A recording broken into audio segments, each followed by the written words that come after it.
Magandang hapon mga ka-dragon fruit.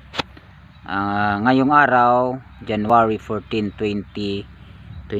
So, i-update ko kayo kasi usually yung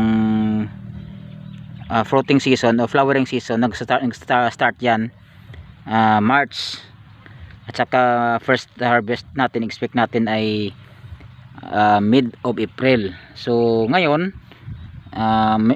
nag-early siya.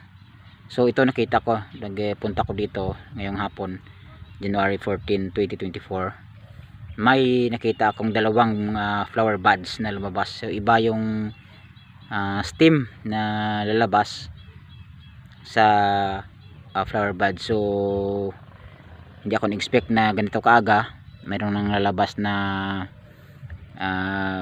flower buds. So abangan ko ito after 1 week.